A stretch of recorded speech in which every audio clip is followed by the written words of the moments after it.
ಕೃಷ್ಣ ಮಠದಲ್ಲಿ ಶ್ರೀ ಕೃಷ್ಣ ಜನ್ಮಾಷ್ಟಮಿಯ ಅಂಗವಾಗಿ ಶ್ರೀ ಅದಮಾರು ಮಠದ ಹಿರಿಯ ಶ್ರೀಪಾದರು ಶ್ರೀಕೃಷ್ಣನಿಗೆ ಉಷಾಕಾಲದ ಪೂಜೆ ಅಭಿಷೇಕವನ್ನ ಮಾಡಿ ಪಂಚಾಮೃತ ಅಭಿಷೇಕದೊಂದಿಗೆ ಪೂಜೆಯನ್ನ ಮಾಡಿದರು.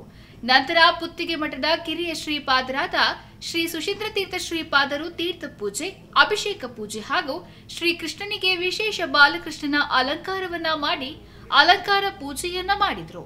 ನಂತರ ಪುತ್ತಿಗೆ ಹಿರಿಯ ಶ್ರೀಪಾದರು ತುಳಸಿ ಅರ್ಚನೆಯೊಂದಿಗೆ ಶ್ರೀಕೃಷ್ಣ ಜನ್ಮಾಷ್ಟಮಿಯ ಪರ್ವಕಾಲದಲ್ಲಿ ಮಹಾ ಪೂಜೆಯನ್ನ ಮಾಡಿದ್ರು.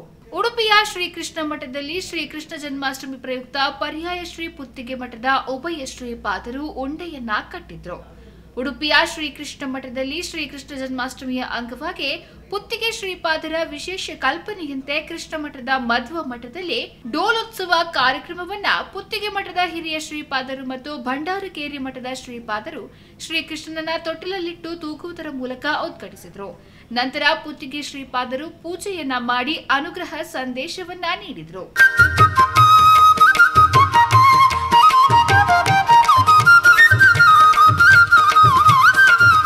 ಭಗವಂತ ಅವತಾರ ಮಾಡುವಾಗ ನಾವು ಯಾರು ಸ್ವಾಗತ ಮಾಡ್ತಾರೆ ಅವರಿಗೆ ಭಗವಂತನ ವಿಶೇಷ ಕೃಪಾದೃಷ್ಟಿ ಇರುತ್ತದೆ.